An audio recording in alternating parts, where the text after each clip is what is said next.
बस देखने वाला आपको देखता ही रह जाएगा। ऐसा निखार आपको आएगा कि आप हर दिन इसी को ही यूज़ करेंगे। जब आपको अपनी तारीफ़ें सुनने के लिए मिलेंगी तो आप हर दिन इसी को ही यूज़ करेंगे। तो इतना अच्छा आपके फेस के ऊपर, बल्कि फुल बॉडी पे आप इसको यूज़ कर सकते हैं, इतना अच्छा निखार आएगा। अच्छे से आपने इसको मिक्स कर लिया है तो उसके बाद आपने इसके अंदर डालना है जी बेसन। ये देखें, असल चीज़ ये है जी बेसन, और बेसन आपने बहुत अच्छे वाला लेना है। अगर आपके घर में चने की दाल है तो आप उसको पीस के उसका बेसन बना लें तो और भी रिज़ल्ट अच्छे आएंगे। तो यहाँ पे मैं 1 टेबल स्पून बेसन यूज़ कर रही हूँ। आप देख लीजिएगा जितना इसके अंदर मिक्स होने के बाद नज़र आए अच्छा सा थिक सा एक पेस्ट, उतना ही आपने बनाना है, ठीक है। बस आप अब इसको इतना मिक्स करेंगे, इतना मिक्स करेंगे कि ये सारी चीज़ें जो हैं मिक्स अच्छे से हों, ताकि हमारे जो फेस पे, हमारे हाथों पे, हमारी नेक पे, हाथों पे, बाजुओं पे, जहाँ पे भी आप इसको लगाना चाहें, इतना जितना आपने बनाना है उस हिसाब से आपने सारी चीज़ें ले लेनी है, ठीक है।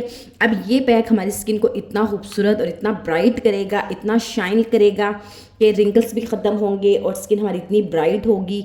ये पैक आप बना के 3 से 4 दिन यूज़ कर सकते हैं। आपने ये नहीं करना कि उसी टाइम आपने बनाना है और उसी टाइम आपने लगाना है। एक दफ़ा आप बना लें, इसको आप फ्रिज में रख दें, जैसे कि मौसम भी अब चेंज है, और फिर आपने इसको बना के रख देना है और 3 से 4 दफ़ा आप इसको 3 से 4 दिन रख के 3 से 4 दफ़ा इसको यूज़ कर सकते हैं। ये पैक आप सब जानते हैं, ये मास्क आप सब जानते हैं कि हमारी स्किन के लिए कितना ज़्यादा बेस्ट है। इसमें जितनी भी चीज़ें मैंने ऐड की हैं वो सारी ही बहुत फ़ायदेमंद है और नेचुरल चीज़ें हैं। फिटकरी जो है हमारी स्किन की डेड जो लाइनें, जो रिंकल्स पड़ चुके हैं, उनको ख़त्म करती है। आहिस्ता आहिस्ता पिगमेंटेशन के निशान को ख़त्म करती है और हमारी स्किन को ब्राइट करती है। बेसन हमारी स्किन को टाइट करता है, हमारी लटकी ढीली लटकी स्किन को हमेशा के लिए टाइट कर देता है। बहुत ही अच्छा ये मास्क मैंने बनाया है, आपने इसको लाजमी ट्राई करना है। और बाकी ये जो मैंने गुड़ इसके अंदर डाला है, ये हमारी स्किन की जितनी भी डेड स्किन है उसको ख़त्म करता है, और राइस वाटर और रोज़ वाटर जो है एकदम से हमारी स्किन को तरोताज़ा कर देता है, फ्रेश कर देता है। ये जो पैक मैंने बनाया है, आप इसको लगाएंगे तो यकीन करें आप अपने आप को पहचान ही नहीं पाएंगे, इतना खूबसूरत रिज़ल्ट आपको मिलेगा। अच्छा जी, इस पैक को हम करते हैं साइड पे और आते हैं इसकी तरफ। अब इसको हमने कैसे यूज़ करना है ये मैं आपको बताती हूँ। इसको कैसे यूज़ करना है, जैसे मैं अक्सर आपको कहती हूँ कि फेस पे कोई चीज़ लगाने से पहले आपने क्लिनजिंग कर लेनी है। आपने क्या करना है, ये वाटर बहुत ज़्यादा कीमती वाटर है, मैं कहती हूँ आपने इसको ज़रा सा भी ज़ाया नहीं करना। आपने क्या करना है, कॉटन ले लें एक, इसके अंदर डिप करके आप अपने फेस को, गर्दन को, कान के पास, बाजुओं पे, ये इधर साइडों पे, चिक्स पे आपने ना इसकी क्लिनजिंग करनी है, ठीक है। क्योंकि इसके अंदर रोज़ वाटर भी है और राइस वाटर भी है, ये दोनों ही जो है बहुत अच्छा है, बहुत अच्छी इनके रिजल्ट हैं। ये बहुत फ़ायदेमंद है हमारी स्किन को ग्लो देने के लिए, कोरियन जैसी स्किन करने के लिए ये बहुत ज़्यादा बेस्ट है, ठीक है। तो आपने इन दोनों को अच्छे से अपने फेस को क्लीन कर लेना है इसके साथ, जैसे क्लींजिंग करते हैं। एक दफ़ा आपने फेस को क्लीन किया, गर्दन को किया, याद रहे गर्दन को हमेशा साथ रखा करें, उसको मत बोला करें। उसके बाद क्योंकि उसके ऊपर जो एंटी एजिंग जो लाइनें पड़ जाती हैं वो भी साथ साथ ख़त्म होंगी।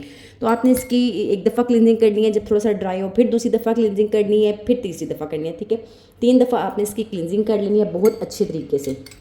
जब आपने इसकी क्लींजिंग कर लेनी है फिर आपने इसको साइड पे कर देना। अच्छा, अगर आपने कॉटन के साथ नहीं करनी तो स्प्रे बॉटल में भी आप डाल के इसकी क्लींजिंग जो है आते जाते आप अपने फेस के ऊपर इसकी स्प्रे कर सकते हैं, क्योंकि ये बहुत ही ज़बरदस्त वाटर है, इसको आपने बिल्कुल भी वेस्ट नहीं करना।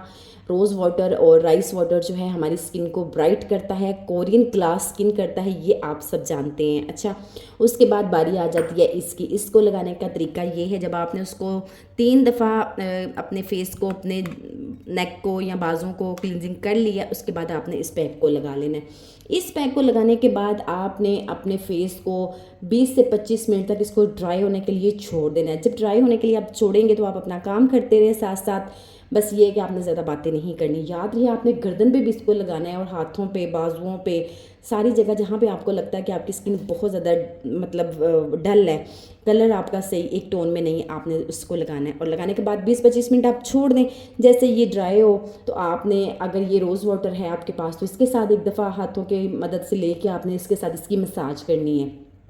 अगर ये रोज़ वाटर आपके पास नहीं है, वैसे तो आपको ये थोड़ा सा छोड़ना चाहिए, अगर नहीं है तो फिर ये आप थोड़ा सा दूध ले लें, उसके साथ क्लिनजिंग कर लें। नहीं तो रोज़ वाटर के साथ भी आप सिंपल उसके साथ भी कर सकते हैं।